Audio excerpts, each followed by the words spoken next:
Well, vibes are pretty low right now in Blues land. The Blues have lost 4 games in a row, falling to 7 points behind the second wildcard spot. Is the season officially over? Can we call it now? Is there any chance for the Blues to get back into the race? What should they look to accomplish for the remainder of the season either way? And should they tank or maybe should they try to compete? What are the merits of both of those two strategies? Also, what should their strategy be now approaching the NHL trade deadline on March 7th? We'll talk about all that and more today on Note News.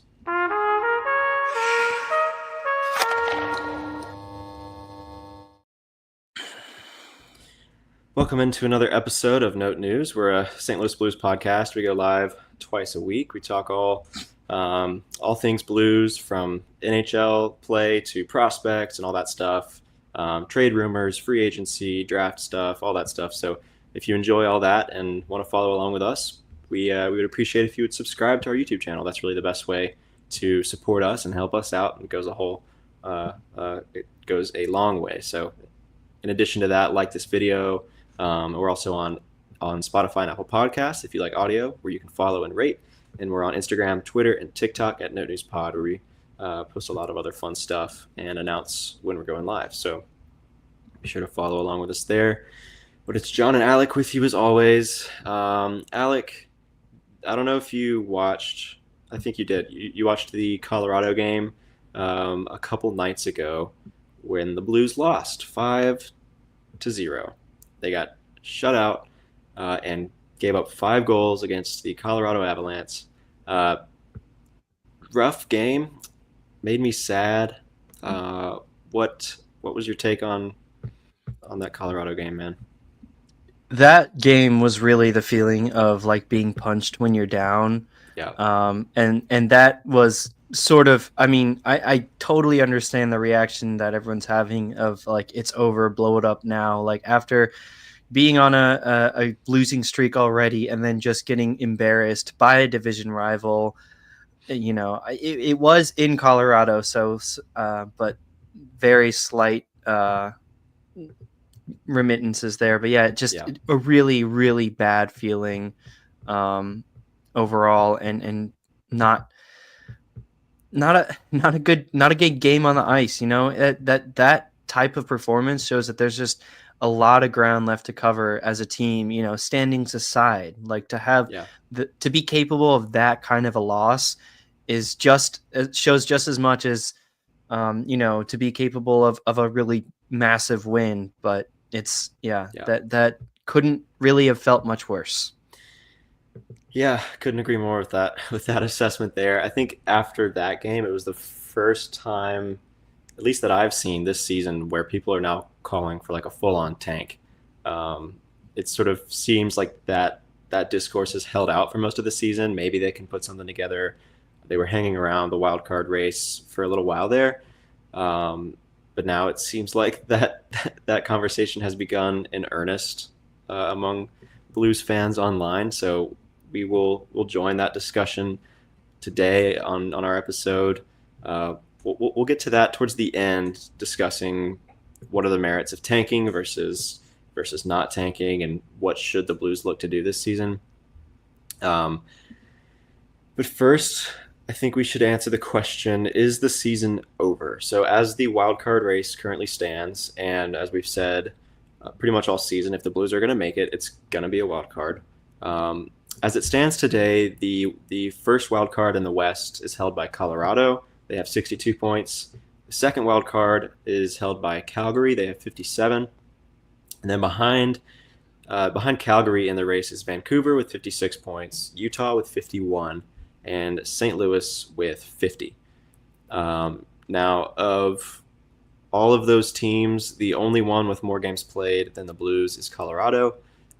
Each of the three, so Calgary, Vancouver, and Utah, each have a game in hand against the Blues. So the games played is starting to level out a little bit, which has been one of the biggest issues. But in those games, it seems like the race is just getting further and further away from the Blues. They've lost they've lost their last 4 in a row to, working backwards, Colorado, Vancouver, Dallas, and Vegas. Um, and they've also lost 8 of their last 12. And in that time, they've been outscored 42-32. Um, but yeah, I mean, what are you seeing from the Blues over this stretch? Really, that goes back to the beginning of January. It's not all of January, but it's most of January. That those 12 games where they've gone 4-8 in those 12. But like, what have you seen? What's been the story of the month for you? Because it really seemed like around the middle of the month after those back to back wins against Calgary, it was like they might have what it takes. Like this is starting to look like a legit team, and it wasn't just Blues fans saying that. Like people around the league were starting to, their opinions were starting to change a little bit about the Blues. They were starting to think maybe this team has what it takes to make it interesting.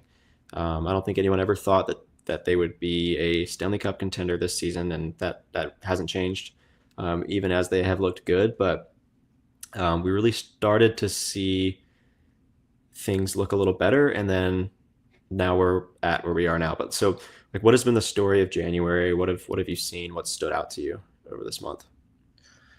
Yeah, I think the biggest thing was when we went going back to an episode after I believe those Calgary wins.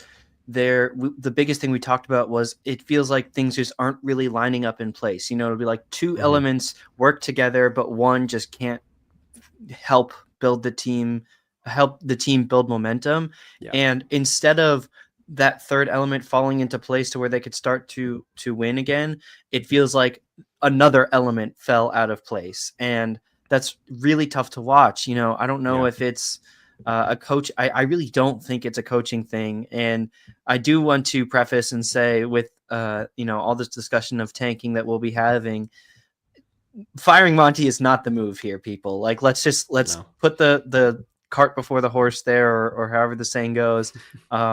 We got one of the best coaches in the league, and he has only improved this team. Like this would have happened months ago under Drew Bannister. Let's not go there before it even starts. But so it is a little bit confusing because I don't know what necessarily is the cause of it, but you get those back-to-back wins over Calgary, and then the goaltending drops out in Utah and lets in 4, and then lets in 4 again in Vegas. Mm-hmm. However, with that Vegas game, it was such a weird circumstance because I believe two of their goals came on 6-on-5 with their goalie pulled, and I think Mm-hmm. another one came on the power play. So only one even strength goal, but really not being able to play at a man advantage or disadvantage, like not being able to.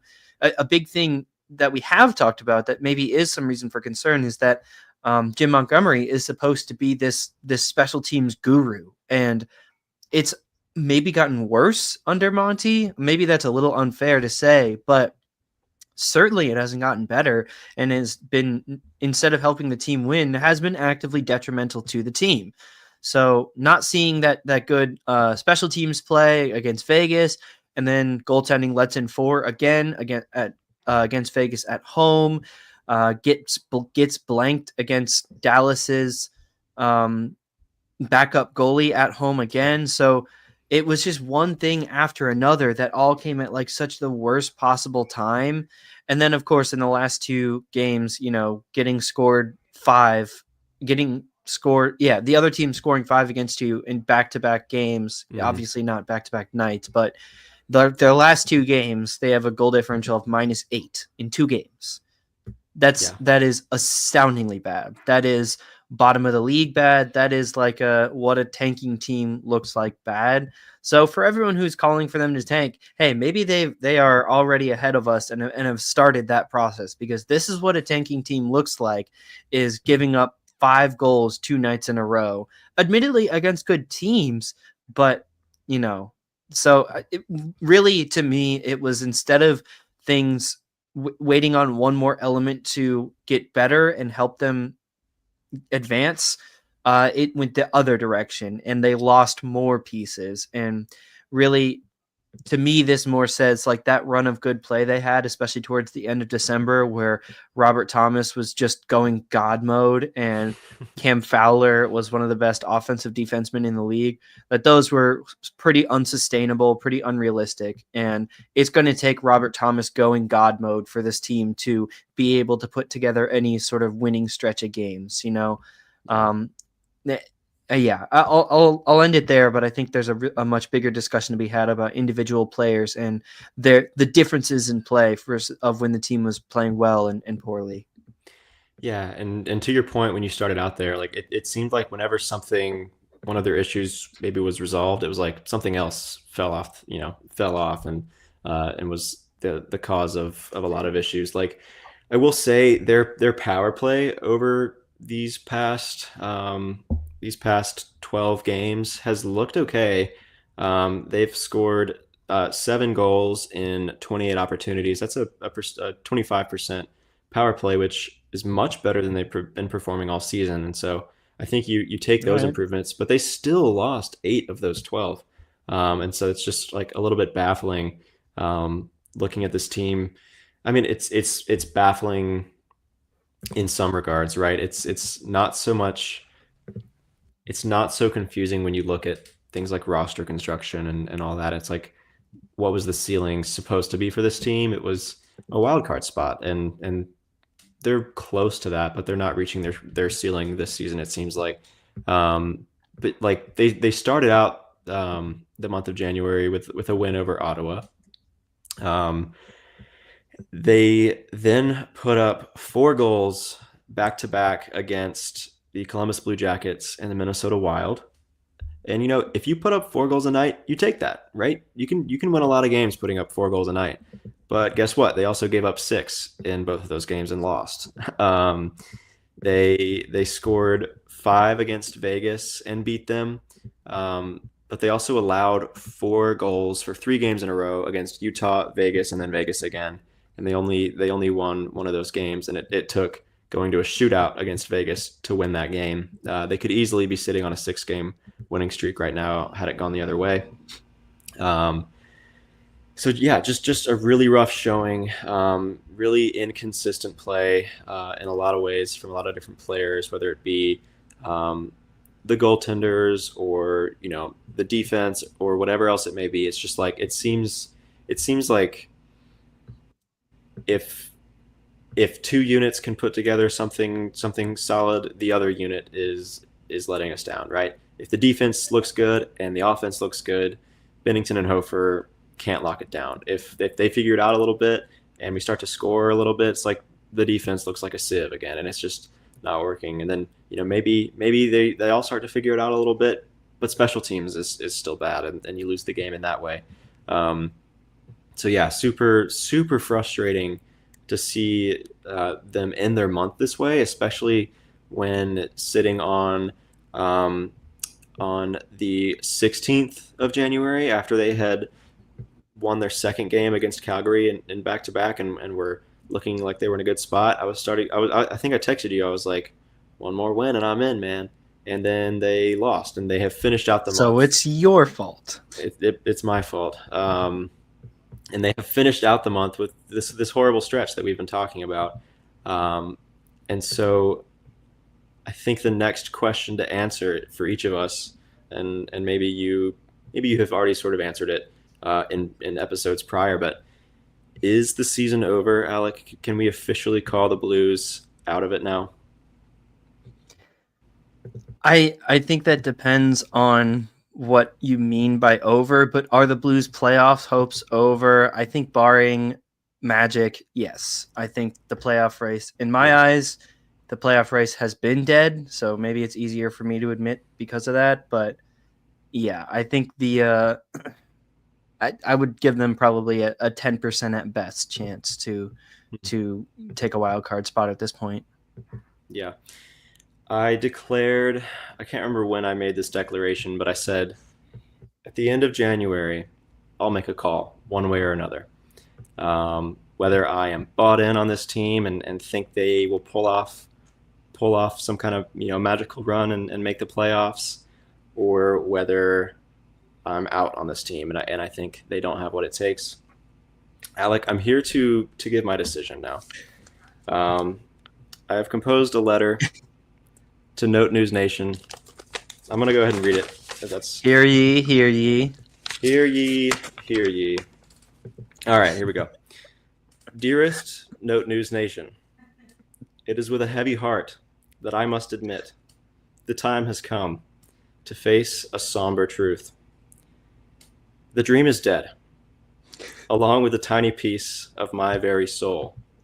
Our beloved St. Louis Blues, dearest Note News Nation, will not see the NHL playoffs this year. I held on. I believed. I hoped for as long as I could, trying to convince myself maybe they'll go on a run, or maybe these 5 other teams will collapse simultaneously. But reality, dearest Note News Nation, has finally caught up to us. The cup will be lifted, but not by us. The playoffs will go on, but we will watch like ghosts trapped somewhere between the world of the living and the world of the dead. And yet, the Blue Note endures. Our time will come again. For now, we grieve, but not forever. Never forever. Sincerely, a heartbroken optimist. Let's go Blues. Let's go Blues, man. That was awesome. Yeah, so in case you can't tell, I'm officially out. I don't think they can make the playoffs anymore. I am calling it. I just switch out my video. I pre-recorded something for this because I've just been crying profusely from just the overwhelming emotion of your poetry. So thank you. Yeah. Well done. Thank you. That was a surprise for you, Alec, and for you, Note News Nation. But yeah, I think we can agree it's pretty much over at this point. So we can get back to some analysis here, and what we're actually here to do is provide quality content. This is some good podcasting here. Yeah. Okay, so we, knowing what we know now, that we are both sort of out on the Blues. Let's let that inform sort of the rest of our discussion today. I want to talk first about how the Blues should approach the trade deadline.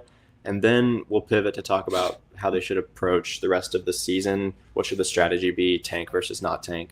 So we can get to that towards the end. But for now, how should the Blues approach the trade deadline? We did an episode a few episodes back with Sam Kohler. He's at STL Analytics over on Twitter. And so if you've heard of him and enjoy his work, or just want to hear some trade buzz and stuff, go check that one out. But I think at that point there was still a decent chance that the Blues could hang in the race, but with where they're at now, 7 points out of the playoffs,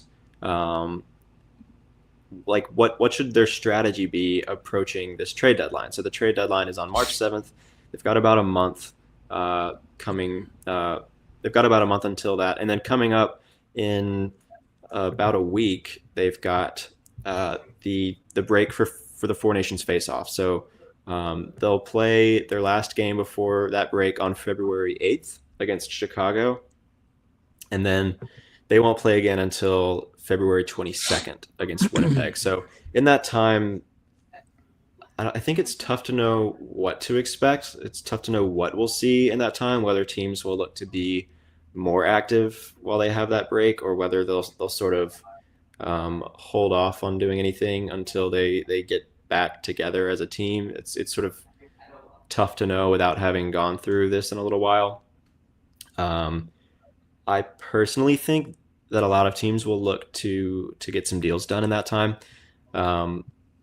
But that's just kind of my take there. So what do you think the Blues should look to do? So they've like I said, got about a month. They've got a break coming up. What should their strategy be approaching this trade deadline in your eyes? I mean, I think it should be sell, and I don't think anyone's disagreeing with that. The thing is that what pieces you have to sell is sort of up in the air at this point. Given how far they are out of it, I do think that it's more likely that they're probably already engaging in talks about potentially a bigger move. And by bigger move, I just mean like not a, Nathan Walker, who I don't think will actually get traded because he's making nothing, but you know what I mean. Yeah. So I think they'll look to sell. I think they could move a defenseman. If they do, it will either be Justin Falk or Ryan Suter, I would guess. Maybe Cam Fowler, but most likely, I think. I don't think a Justin Falk move is impossible to do at this point. Obviously, we've been talking about how poor he's played, and the thing with the Justin Falk move is you would definitely have to either include a third team or more likely just have us eat some salary, probably a third of the contract at least, which would be annoying, especially as he still has 2 years after this to still be eating money after that. But, especially with Dallas acquiring Cody Ceci, like, unless that was a throw-in on the Sharks end, which doesn't really make sense because why would the Sharks be throwing in players? It feels like some team might be interested in a Justin Falk and sort of a change of scenery. I don't think Brandon Saad is lighting it up right now with the Golden Knights, but these types of things happen. It's possible. The other one is Ryan Suter, who's definitely been playing well and is making absolutely nothing and probably is done in the NHL after this year, or maybe will sign with like Montreal or some team struggling right now. This offseason, but regardless, doesn't have a lot of time left in the NHL, but is still playing okay. That a defensive defenseman that someone could take a chance on.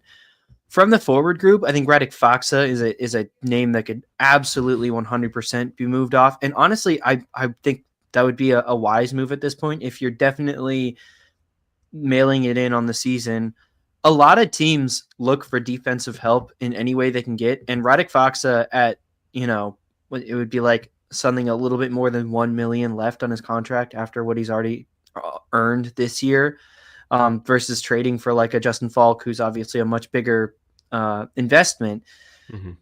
That definitely, like, a team looking for defensive help would totally acquire a Radek Faksa, and I think you could get like probably a third round pick, maybe a mid round pick for him.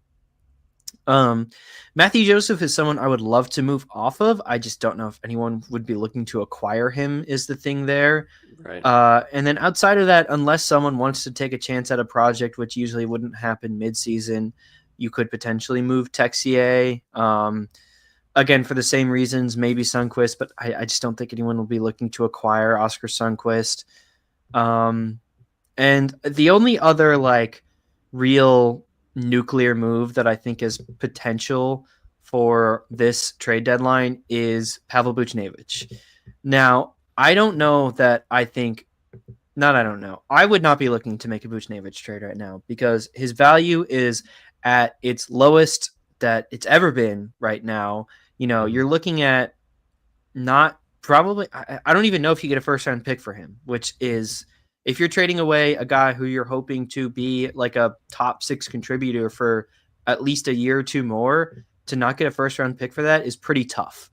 In addition, his extension that he signed this offseason, obviously we all said, I mean, you can go back to our episode. We said, it's good that you got a good player to stay with you. Maybe it was an overpay, especially with the term, but we got a good player. He hasn't played up to that.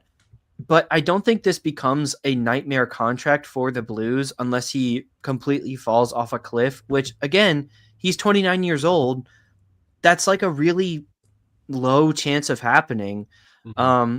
Is with the amount that the cap is projected to go up, it's at like 80-something million right now. It's going to go up to, I think, 97 was the number I saw. I can't remember off the top of my head. I think it's 95 something. Still, that is a ridiculously high, and even like in 2 years, when Buchnevich is no longer a currently $8 million a year player, he is going to be making half of what like the top forwards in the league are making, and at that point, it will probably even out to being like a reasonable-ish deal, and or a reasonable-ish deal that you could move off of.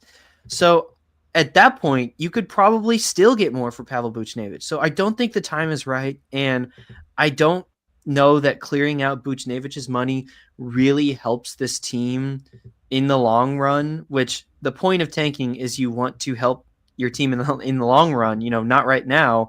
Yeah. Obviously, it makes the team worse right now. I don't think it's fair to say it would be addition by subtraction because he's such like he's been a Blue for most of his career. Mhm. Um, and still like arguably in his prime too, even though he's having a down year. To me, that would be kind of a panic move that unless you're getting like a really massive package, I just don't think would be worth it. But yeah, Radek Faksa is, I think, the first name I would start with, and maybe you can move a defenseman. Shout out Mike Meyer, going way back, said that he doesn't think that the 3 picks the Blues currently have in the upcoming draft will be the amount they select with, whether it be more or less. Obviously, it's looking like it will be more now, given how the season has gone. Mhm. And yeah, I think we could see them start to replenish that draft capital that is just so emptied out right now. Yeah, for sure.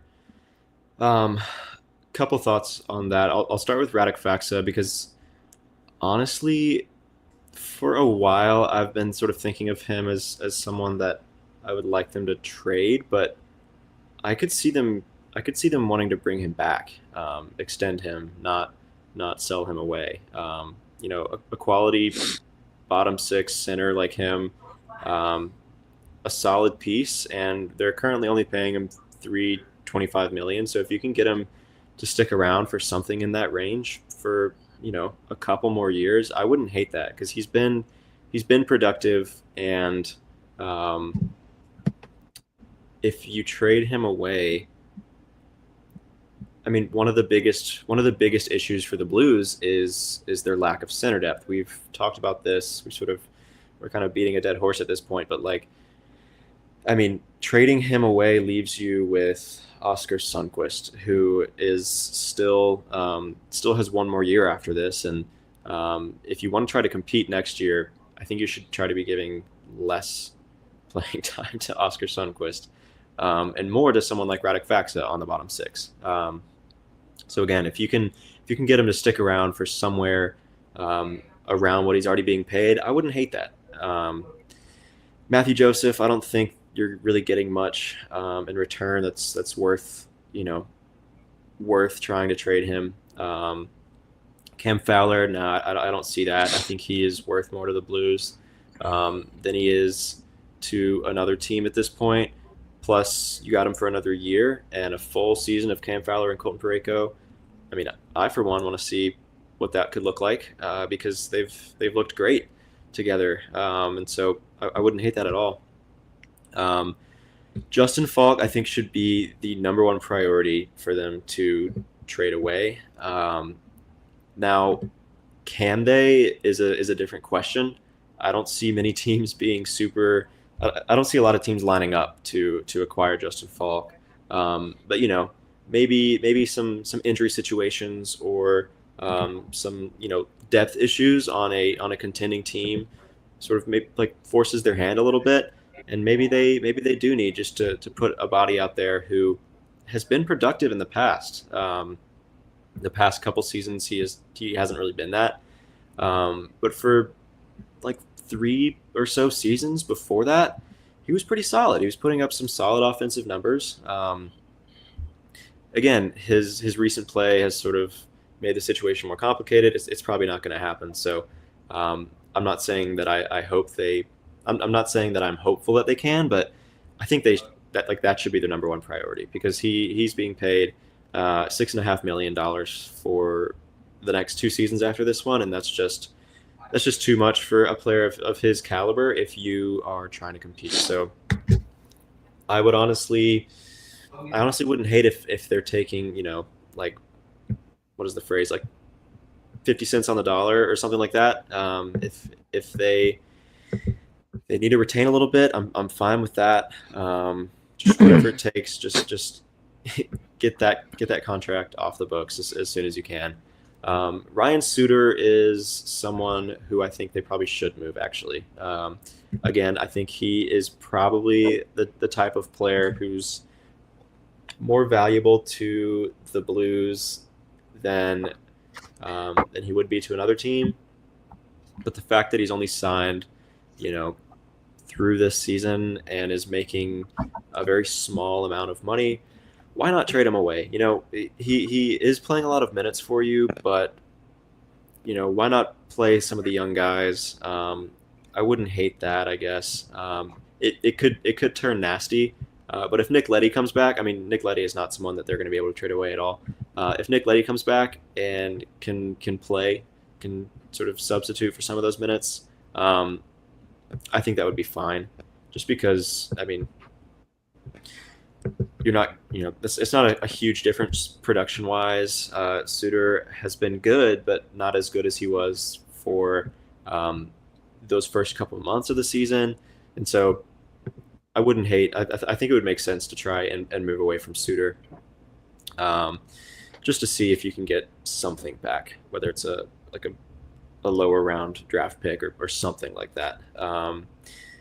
Yeah, Texia, you mentioned. I think they're sort of committed to seeing what they have, so I don't know. Buchnevich, I agree with you. I think Buchnevich is the kind of guy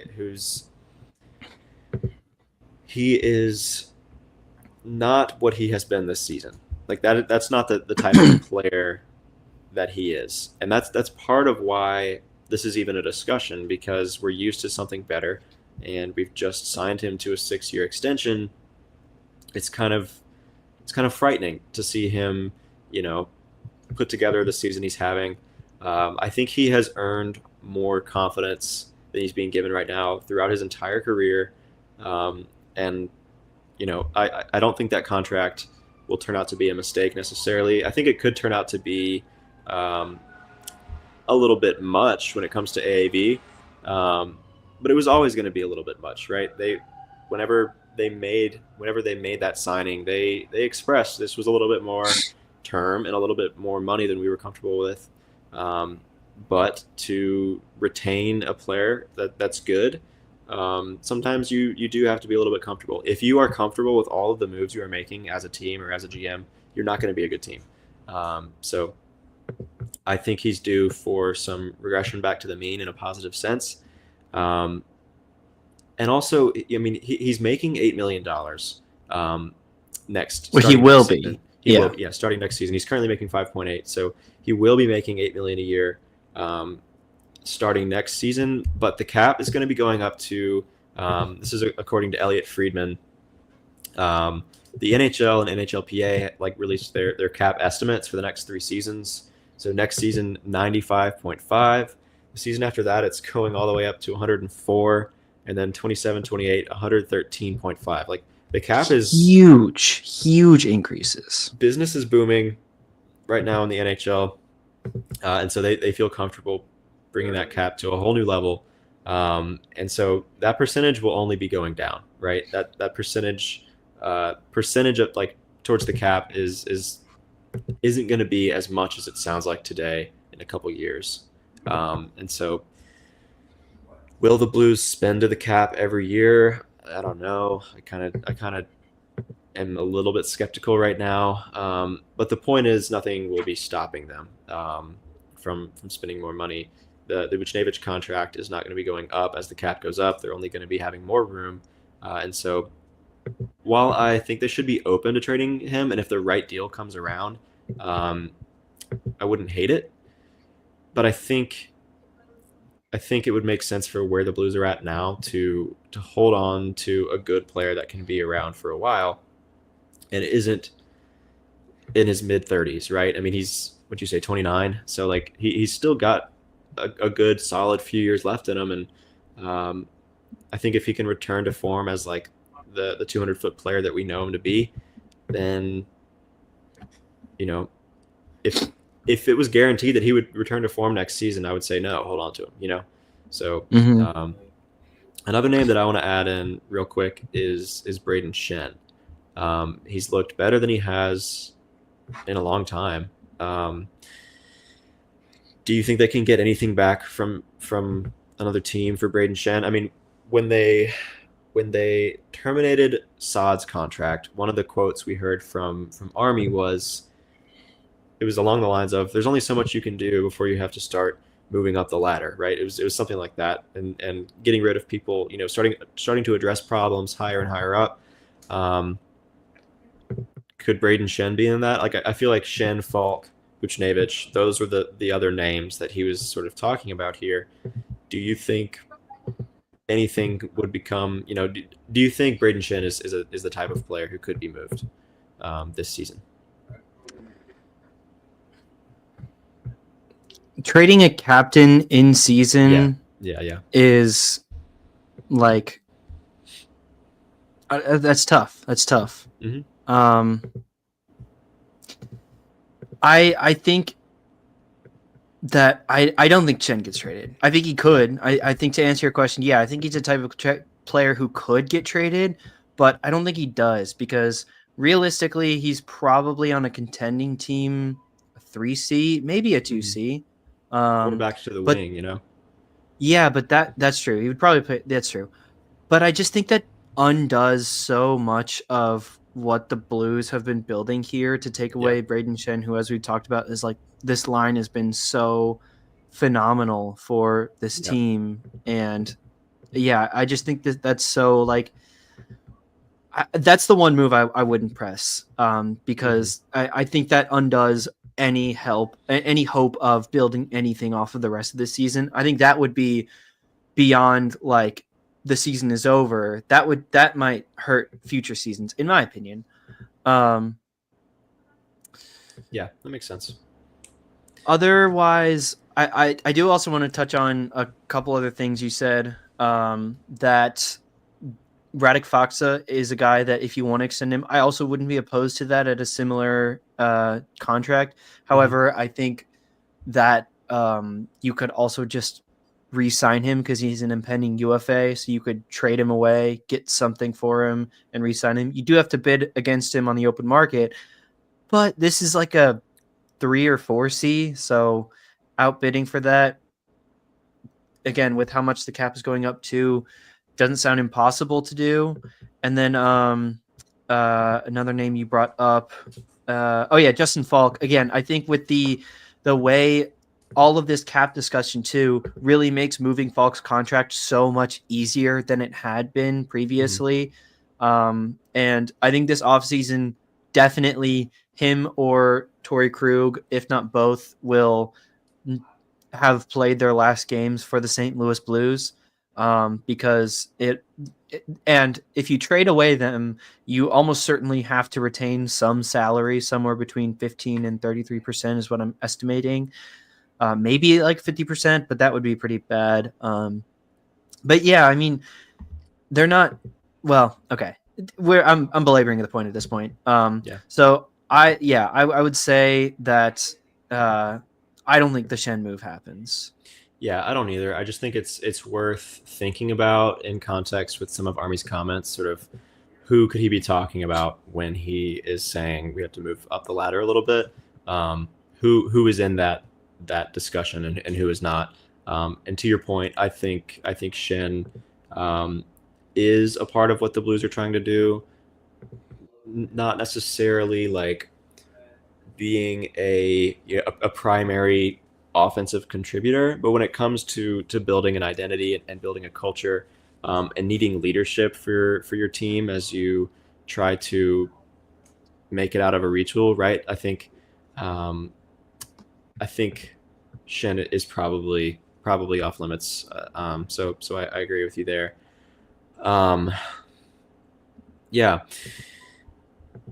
So on the other side of that, real quick, what do you think they should be looking to acquire?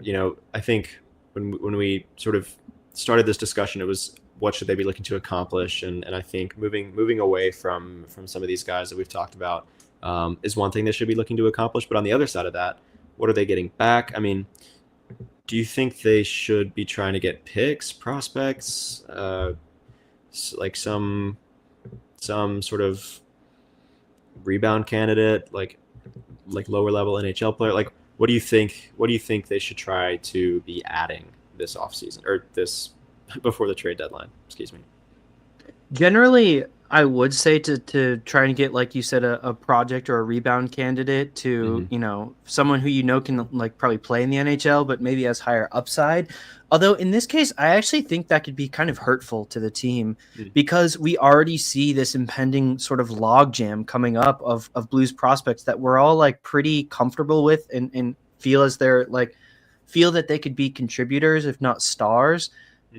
I think probably the answer is draft picks because the thing is that draft picks aren't really it's hard to get stars like from draft picks too unless you're talking about your first round pick and especially, a higher first round pick. So we would be returning mid round picks. But yeah, I really think probably draft picks is the way to go here. I think just like let your cap situation be what it is, which is allowing for some flexibility, especially now after the Brandon Saad trade, an impending defenseman trade. You could move off of Sundqvist and Matthew Joseph's money. We could have a pretty good cap situation going into the offseason and like acquiring more players, like even project players just sort of seems like a misguided approach to doing that. So Hmm. I would go for draft picks, I think. But yeah, even then, it's mostly just to get quantity and not quality, which all we're talking about is what we need is quality here. So it's tough, but I think Yeah. that's where I land. Yeah. I think I agree as well. In terms of like rebound candidates, they've already got a few of those like on the roster already. Like I think you could make the argument that Matthew Joseph is someone in that bucket, um, among other people. I mean, like Cam Fowler was to some extent, and he looks at least like by his career standards this season before he was acquired. So um, I think there's enough of that already on the roster. That being said, if they could pull off some kind of trade for a younger NHL player with some upside, I wouldn't hate that at all. But their draft situation is looking a little rough for the upcoming draft, and so I do think getting another sort of mid round pick, like a third or fourth rounder, could be maybe should be one of their goals before the trade deadline. So um, that's what I'm looking to see. Cody in the chat asked, "What do we think of Binner? What do you think, Alec? Is Jordan Binnington someone that you could see the Blues looking to trade? He's had a down Totally. season." Yeah, it's a great question. And I think it is a really interesting talking point. It does feel like the trade market this season is hot, like is really active. I mean, the Yeah. Rantanen trade, Cam Fowler trade was way back, and that was like even a pretty noticeable move. Even like going way back to the beginning of the season, the Cutter Gauthier and Jamie Drysdale trade. Like there have been Hmm. some really massive, previously unheard of moves, Yeah. or like previously unthinkable moves. And I do think Binner Luca could to the be Lakers as well. I mean, yeah, Sorry. that's beyond like basketball because that's just like, what are we? Anyways, I don't watch Yeah. basketball. Anyways, yeah, I totally think Benner could be a trade candidate. I think that one would be pretty massive. At least would be a really big move for the front office to make because they just really love they really love him. He's one of the top selling jerseys. He's their guy that they want to build around. Everyone like talks him up. He has an 18 team no trade list, so modified Yeah. no trade, but I think would be willing to waive that regardless. I think I will say that I don't think it happens just because there has been no buzz around that, and usually it feels like you can tell when a player could be looking to move. It just feels like the Blues front office has no interest in trading Binnington. I think if all situations were neutral, they totally could, and he would be a good candidate worth trading. This offseason, that could change, but I still think Binnington's going to be their guy, especially because we haven't seen Colton Ellis in NHL time yet, which Hmm. is hard to do because you can't really roster three goalies on a roster. Usually, you need like an Yeah. injury or something for that to happen. But maybe a full season of Colton Ellis off in his as he's playing right now, after an evaluation there, maybe then is when they start to think about moving Bennington. Because yeah, I could totally see it. Just checking in. Goodness gracious, he is 15-6-3 with a 924 save percentage This is and a Ellis. 251 goals against with one shutout. Yeah, in Springfield. Sheesh. Wow, he's Yeah. tearing it up. So I mean, maybe they move on from Ellis or Hofer because they just love Bennington so much, and even then, like you could get a good return. Um, Yeah. so yeah, I would see it as potential, especially more for the offseason as potentially a piece in that big, you know, star trade that we've been talking about hmm forever now. hmm But I don't think mid-season, I don't think Bennington is the move that happens.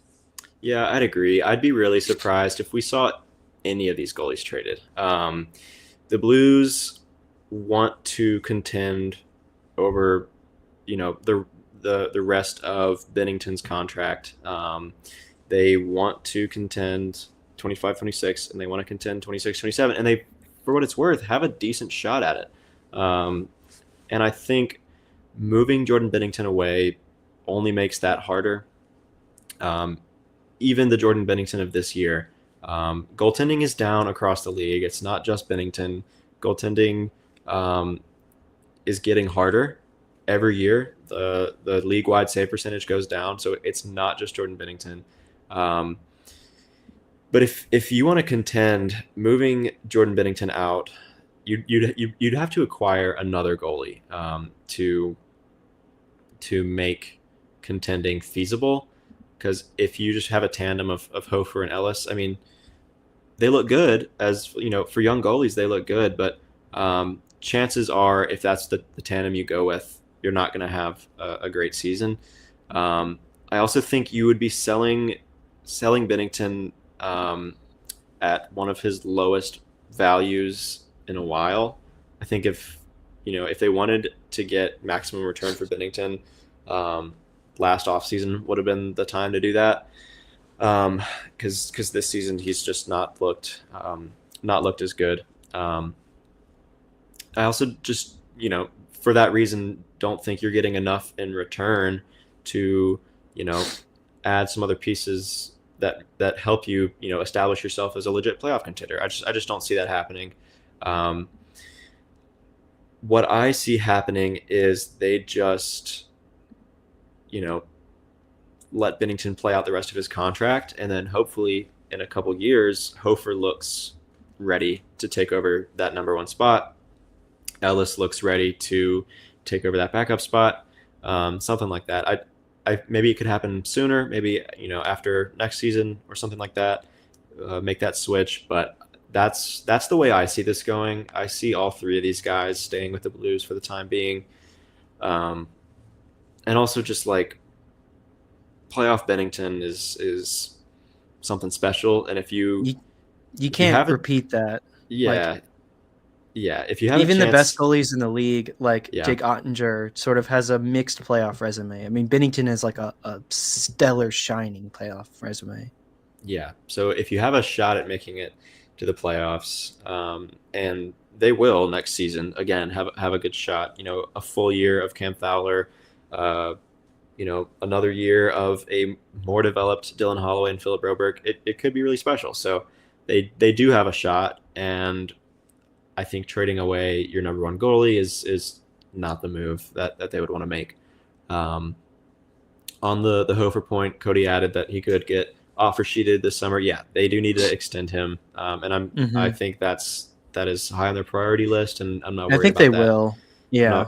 I'm not worried about that getting done. I think they Because will. at this point in time, they do sort of have the flexibility with the cap to outbid an offer sheet unless someone pays him more than Bennington is getting paid. And if that happens, okay, like Sure. we have Colton Ellis. Yeah, Yeah. like we'll take the Okay. compensation pick and yeah. Yeah. Because that would be like paying that much on an offer sheet would be a high round pick. Yeah. Well, I think that's enough sort of trade deadline talk. I think we should shift to talking a little bit more about how the Blues should close out the rest of the season. But real quick, there's another comment in the chat sort of talking about suitors bonuses. That's something that we broke down on one of our last episodes after Saad's contract was terminated. So you can check out our discussion there. If anyone is watching live and has any thoughts on any of the players we're talking about, or should the Blues tank or not, let us know in the chat. But let's shift now to talking about how the Blues should approach the rest of the season. Before we dive in there, if you're just tuning in, we are a St. Louis Blues podcast. Obviously, we go live twice a week, and we talk all things Blues, prospects, draft, free agency, trades, like we're doing today, all kinds of stuff. So if you enjoy all things Blues, then subscribe to our YouTube channel, follow and rate on Spotify or Apple Podcasts, and we're also on Instagram, Twitter, and TikTok at Note News Pod. We post a lot of other cool stuff, and sort of make our announcements for when we're going live. So check us out all on all those things there. Alec, this is the big question: should the Blues tank? What should they do for the rest of this season? As it stands today, they've got a 9.7% chance of making the playoffs, according to Money Puck. You and I have both sort of conceded we are out on the Blues for the rest of this season. So what should be their approach here? Should they go full tank mode, sell off whatever they can and try and re-up next year? Is there a case to be made for trying to compete for the rest of the season? What is your thought here? Just as sort of like an introduction to this discussion. Well, as a sports fan, I should just say I am firmly opposed to the idea of tanking, and I never think you should intentionally lose, because I think that it's honestly a little bit pathetic. And also, like, these are, players with real personalities who want to win. So if you as a coach are asking your players to intentionally lose so that you can get a better draft pick, that's just going to destroy culture. Teams that tank, so often it doesn't work, not only because tanking kind of doesn't work as a concept, but also because that just destroys culture, that destroys trust, that all the intangible aspects of sports go out the window if you are intentionally losing. That being said, I do think there are some a more nuanced discussion we can have about sort of tanking, as it were, because intentionally losing is just against the nature of sports, But in terms of effort and line construction and such, I think there's more of a discussion to be had there. So Cody in the chat says, let Bolduc eat the rest of the year. Totally agree. I mean, why is he not playing on a line with Robert Thomas already? That should have been done weeks ago, as we said on an episode weeks ago. Looking right now at the draft lottery odds, the Blues right now have the 7th worst record in the league, which puts them at a 6.5% chance for the first overall pick. Right now, in the standings, as I said, they're the 7th worst team in the league with 50 points. The only ones really close to them are up to the Rangers, who are 11th worst in the league at 52. And I would say the Ducks are probably maybe, or the Sabres are the edge of realistic possibility, who are the 4th worst team in the league. So it seems like San Jose, Chicago, and Nashville have kind of locked up that 1, 2, 3 spot, and you would need to intentionally lose a lot to get a top 3 draft pick. Yeah. Where the Blues stand right now is at the 7th overall pick, and as I said, their range, I think, goes between 4 and 11th. I don't think a mid-round 12 to 16, where the Blues were picking in years previous, is really realistic. Yeah. I think it's going to be more in that 4 to 11 range. The difference between where we're at right now and the 4th overall pick is 3%. It's a 9.5% chance for the first overall versus a 6.5% chance for the first overall. The difference for the 2nd overall pick is 3%. Technically, it's oh god, math is hard. It's 2.8. So, and the difference between the 3rd overall pick for the 4th worst team and the 7th worst team is 0.1%. So that's the difference we're talking about between losing, trying to lose out and still playing to our ability. If they try to and go on a run and get that 11th overall pick, there's a little bit more of a difference there, or there's a difference there. That's 6%, 6.5% difference for the first overall pick, but still 0.2% for the third overall, and 5.9%. So Hmm. around a 6% difference, even in the worst case outcome for the tanking crowd. Yeah. That it's a 5% difference that the Blues will land like a top round draft pick. Yeah. The other thing that we talked about going into this draft year is it really feels like there's a clear top 3 for sure, and then like a 4 and 5 outside of that. But even the 4 and 5 outside of that are sort of like, if you ask me, I would say comparable to like how Pekarchik has looked, rising up draft prospect boards, or how, like, I don't even know that the 4th and 5 overall pick guys are guaranteed to be Jimmy Snuggerud. So now it's obviously a better chance because that's how drafts work. But to truly tank and truly try to lose, I mean, first of all, I am just morally opposed to trying to be worse than Chicago and Nashville. Like, I would rather do atrocious, horrible things than try and be worse than the Nashville Predators or the Chicago Blackhawks. So it's a little bit of pride there. Excuse me. But the other part is, like, your chances aren't really that much different than where things stand right now. And even if your chances get a little bit worse, it's still like a 5% difference, which is more, but it's still, like, in the grand context of things, it's 5%. Like, Yeah, it's negligible. yeah, right. Yeah, no, I'm on the same page with you. If even if you do tank, like you said, like you just broke down there, I don't want to relitigate all that. You're not helping your percentage to land one of the top picks. Even if you do, there's not generational talent at the top of this draft. There's good players. There's players on the top of this draft that are going to be good, um, but it's not the caliber of draft that we're used to. It's not like last year where we saw a lot of really solid defensemen in that sort of like top. What was it? What did it end up being? It was like the top 13 picks. There were like 6 defensemen or something that were really solid. Um, it's not like that, and so you're not really like in improving your chances of getting some generational talent. Um, and still, even with where the Blues are like sort of projected to pick right now, you're still gonna get someone good in that range. What did you say they're looking at right now in terms of where they're most likely 7th to land? overall. That's still they got Dvorsky at 10th overall. Zeev Buium went to the Wild at like what was it 11th or something overall, 13th, Uh, it was 12th because 12th. Dickinson was 11th, I think. Yeah, because Okay, Salayev was 10th to New Jersey. Yeah, yeah.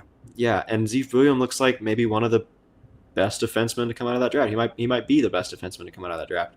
Um, there's still again, and I just said it's not as deep as last year, but there's still going to be good players available with where you're at. Um, it's not like you are making your chances to get one of those top players all that much better, and it's not like where you're going to be picking anyway that there won't be good players. But the other side of this is what you're doing to the NHL level club, right? If you sort of make it the mandate to try to lose, and they close out the rest of the season on such a low note, and you know start losing more consistently, I think that could damage the team in the long run a lot more than Totally. than people think. Totally. You look at a guy like Robert Thomas and Jordan Kyrou, I think, or Braden Shen or Colton Parayko, sort of the established veterans and the leaders of this team. I think they would be fine.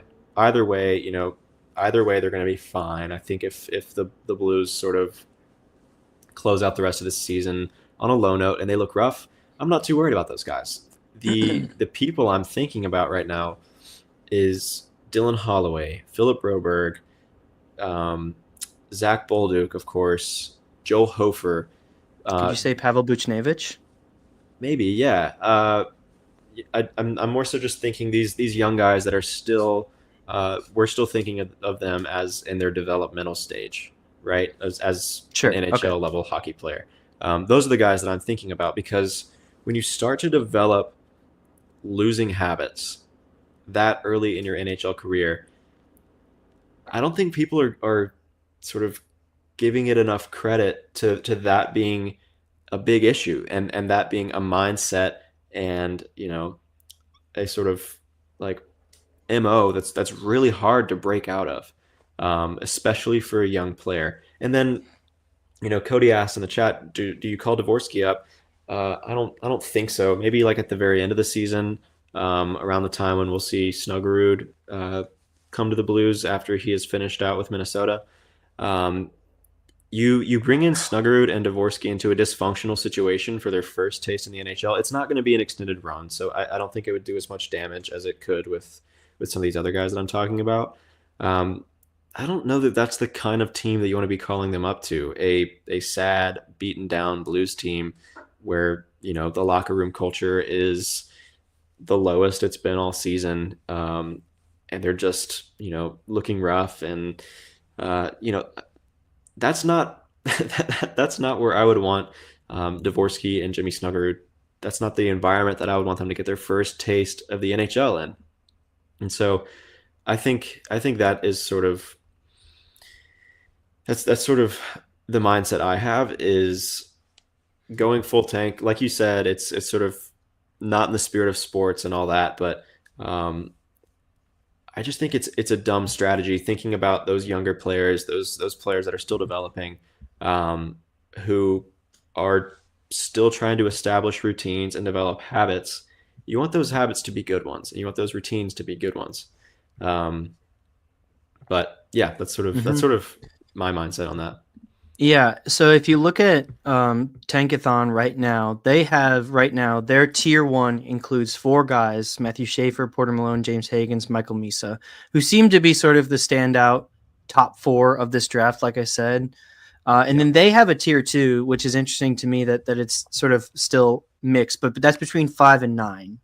And then they said from 10 on is the rest, where it's really going to be lottery picks or dart, throwing darts on a board at that point. So Hmm. there is certainly a desire to get within the top 10, Hmm. but even then, like even if we're picking at, as I said, in sort of the highest end outcome here at 11, moving between 11 and 9 or 11 and 8 is not a big package at all if that's the route they want to go. And even then, like the guys between I like there are guys at 10 or 11 or 12 who are over point per game in their respective leagues, and are guys who are under point per game above them. Now, obviously, that isn't the only measure of a draft prospect, but all this to say that like it's still kind of a lottery and a crapshoot. And even then, you could still be picking, even if you finish as the fourth worst team in the league, you could still be picking at ninth or whatever because it's a Hmm. lottery. Like Hmm. you want better odds, but yeah, I don't think that. And I really like your point that this could have a really large long-term impact because yeah, then maybe those guys don't want to sign extensions. And I'm thinking this could have an impact on Robert Thomas and Jordan Kyrou and Pavel Buchnevich because from their perspective, Pavel Buchnevich just got signed a contract to play here for a long time, but he sees that this team isn't going to be in it for a long time. If they're asking him to tank, he might request a trade. Or Robert Thomas is thinking, I'm one of the best players in the NHL right now, in the prime of my career. I don't want to be on a team that's going to treat the game like this, the game that I Yeah. love and want to play. So yeah, I totally like, I just don't, I think trying to intentionally lose should never be the strategy for all those reasons. And especially in this draft where there isn't, I mean, even the first overall pick is, first of all, not necessarily set.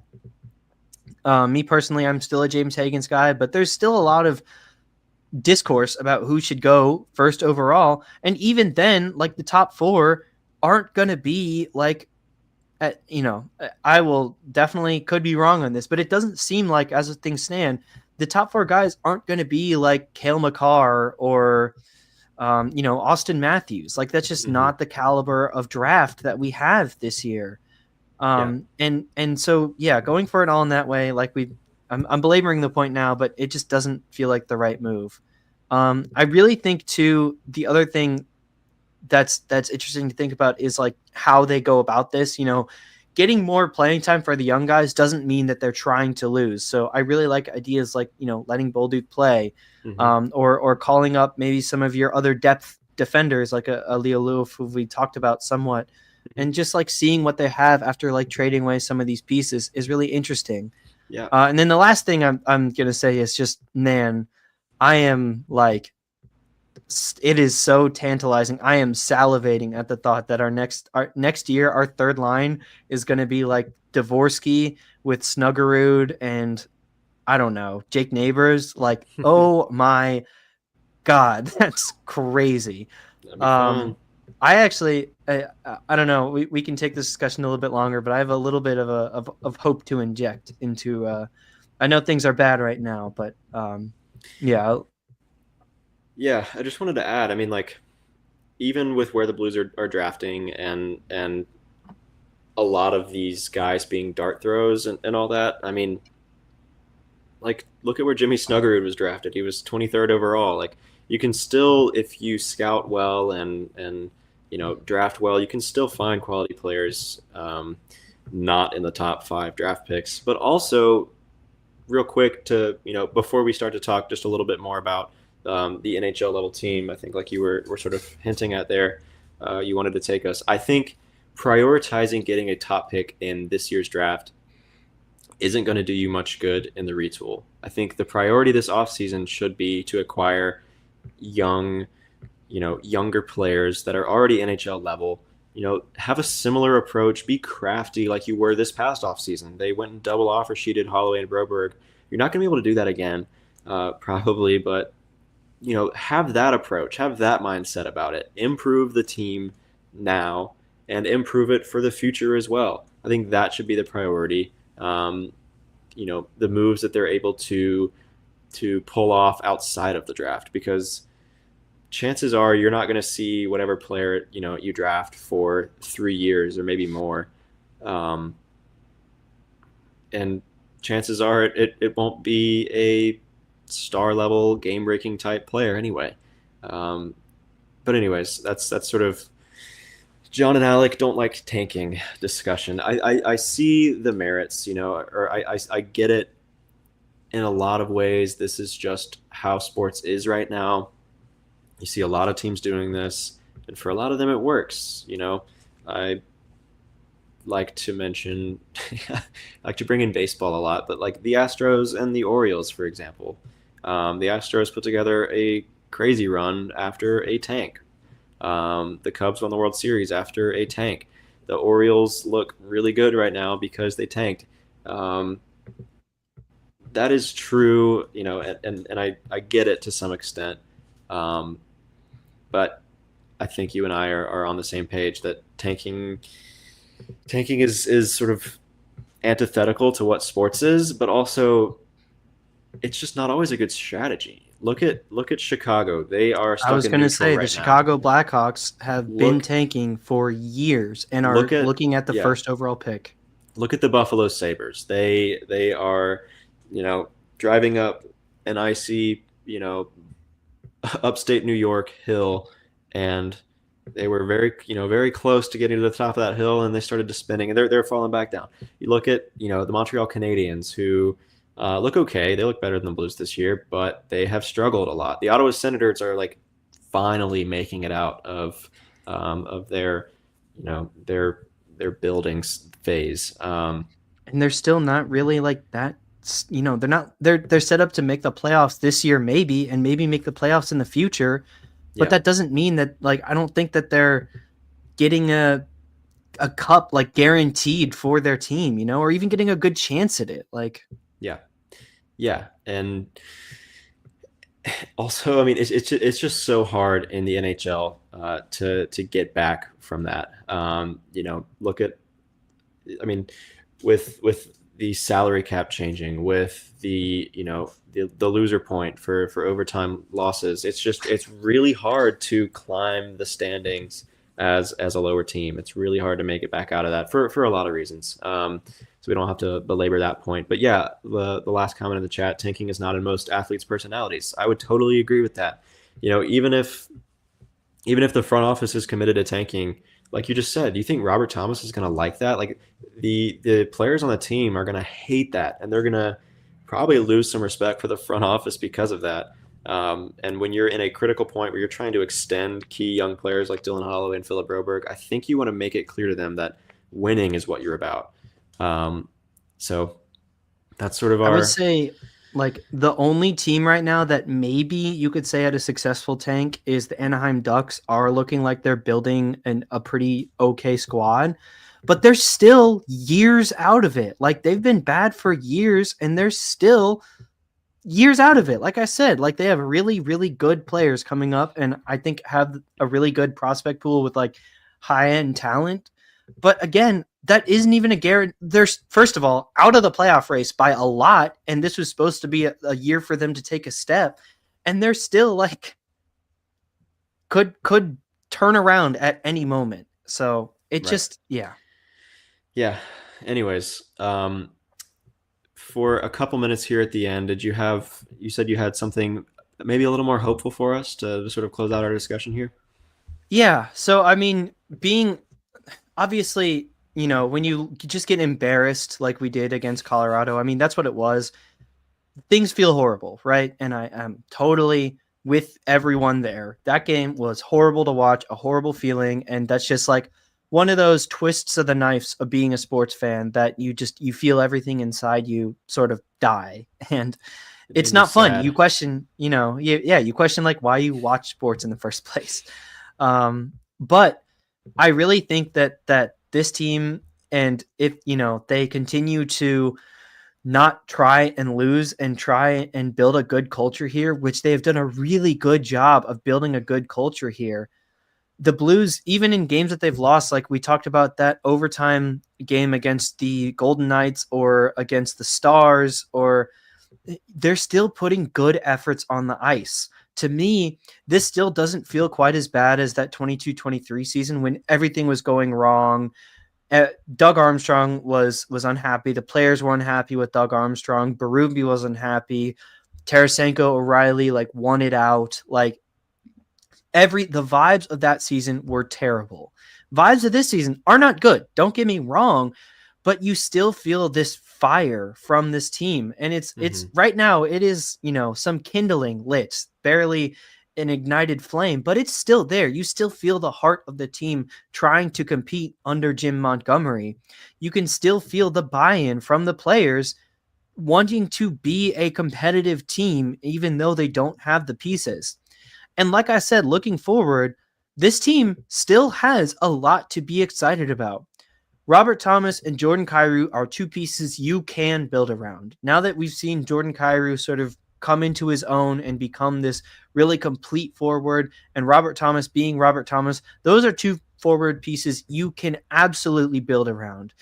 Jake Neighbors Braden Shen is another piece that as a captain, you love the fight he brings and you can absolutely use that on your team. Pavel Buchnevich, if he turns it around, can totally be there. And Jake Neighbors and Dylan Holloway are two forwards that you can be really excited for going forward. That's already like arguably two complete lines that you can really be excited about for this team. Additionally, Philip Broberg, Colton Parayko have shown that they are plus defensemen. Tyler Tucker has shown that he can play plus minutes. Cam Fowler, and although he won't be on the team next year, but so ignoring Ryan Suter, I guess, but Cam Fowler has still shown that he can play an impact for this team. These are all positive pieces, and then our goaltending situation is arguably fantastic. Bennington has had somewhat of a down year, but we're still not talking about Bennington as an unplayable liability to the team. It's just he has his nights. And maybe Bennington is a piece that can be moved off, but there are so many pieces here to build around. Additionally, like our prospect pool of Pekarchik, of Dvorsky, now Jakob Stansel is on that list. Otto Stenberg, Theo Lindstein, and then obviously Jimmy Snuggerud are all really close to making it to the NHL. Next season, we will probably be seeing Dvorsky and Snuggerud, and we will be seeing Snuggerud, probably seeing Dvorsky getting extended playing time. Yeah. And like these are, if those two play, this is already almost 3 complete lines of like plus pieces. Obviously, the Blues are not there yet, because if they were, we wouldn't be in this situation where we're talking about wanting to tank or not. They are still a couple pieces away, but they have so many chips on the table on top of the cap going up and the general cap flexibility that the Blues have and will have if they make the right moves. Like, they are really, really, really close to building something and to building like a real contender here with plus pieces all around the board. That's how the Blues have been so successful. Up until I believe last year, and I haven't checked in on it since, the Blues were the winningest team in the Western Conference. Let me say that again. Up until last season, and potentially still, the Blues were the winningest team in the Western Conference in the 21st century. I'm almost certain on that. I will double check that, but it's in one of my Bleeding Blue articles that I did fact check it. So perhaps the parameters are not there yet, but them and like the Predators have been the class of the Western Conference. Maybe it was since 2010. I think that's what it was, since 2010. But regardless, in the last decade, the Blues were one of the best teams in the NHL and in the Western Conference. And they did that with depth scoring and with depth up and down the roster and with an honestly scary defensive core all throughout their tenure. And we are so close to being there again. The Blues' identity has never left this team. This isn't like a Buffalo Sabres situation where they don't even know what their identity is. They don't know what they have to build around, what to hang their hats on. Tage Thompson's a great player, but who are the Buffalo Sabres? When you think about them as a franchise, what do you think about? When you think about the Blues as a franchise, historically, they have been a scrappy underdog team who likes to fight and play hard and play physical. And we are so close to being that again. And arguably, they are playing like that right now. They just don't really have the talent to have that correlate to wins, but that identity is still there. And the Blues are so close to having that again correlate to points and correlate to wins. Once again, we are just 1 or 2 moves away, but look at the track record of Armstrong and Alex Steen in recent years. The offer sheet move, a huge, massive home run swing, taking Jimmy Snuggerud, taking Dalibor Dvorsky, Otto Stenberg, and Theo Lindstein. Like, these are all massive home run swings, and taking Adam Jiricek, who, by the way, right now, as a point counter, he is at 8 points in 16 games. So we'll see what Jiricek ends up to be, but could potentially be like a middle pair offensive defenseman. Like, this is all waiting in the wings. And on top of the depth of prospects, you could totally, flip that for something really, really exciting. Like, this offseason is going to be a huge moment for the Blues. And I really think like tanking this season or not tanking this season won't really have an impact on that. If I'm being honest, if the Blues have the 11th overall pick or if the Blues have the 4th overall pick, the 4th overall is maybe the only difference there. But between 5 and 11, I don't know that it's really going to make all that much of a difference. The front office has everything that they need to build a serious winner. And on top of great goaltending and continuing to develop great goalies, the Blues have been a draft and develop team and have developed good depth pieces. They just need that star.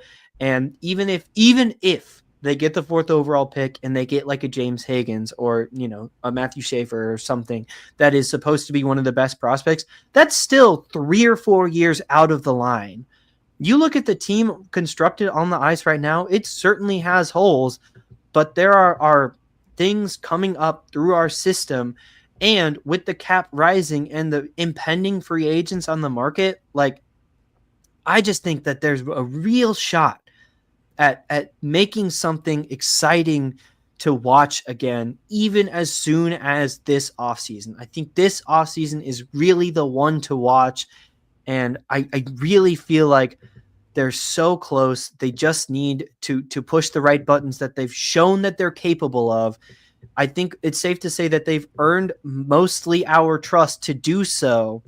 And I think that, yeah, whether or not this season ends success or fail, playoffs or no, it's still all in front of us. And I personally am really excited to watch it happen. I love it, Alec. I got nothing to add. That's a great note to end on. Looking forward for this week. Got me fired up. Got me fired up to be a Blues fan, man. So I love it. Yeah, super hopeful. Super hopeful about the next few years of Blues hockey for sure. But looking forward this week, the Blues play Utah tonight. So hope they have a good game there. So if you're watching and you didn't know, tune in tonight. And then they've got a few more games this week. They play Edmonton on Tuesday, Florida on Thursday, and Chicago on Saturday. And that'll be the last four before this Four Nations break.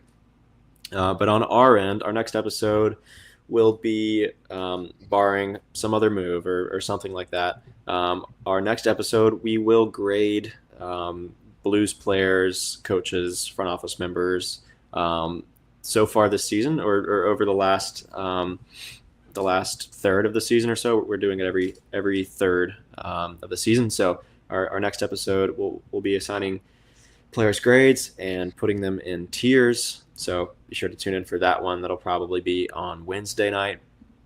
But if you haven't already, we'd appreciate it if you would like this video, subscribe to our YouTube channel, follow and rate the podcast wherever you listen. We're on Spotify and Apple Podcasts. And follow us on social media. We're on Instagram, Twitter, and TikTok at Note News Pod. Post a lot of fun stuff and announce when we're going live, so be sure to follow us there. We really appreciate everyone tuning into this episode of Note News. We'll see you next time, and as always, let's go Blues. Let's go Blues.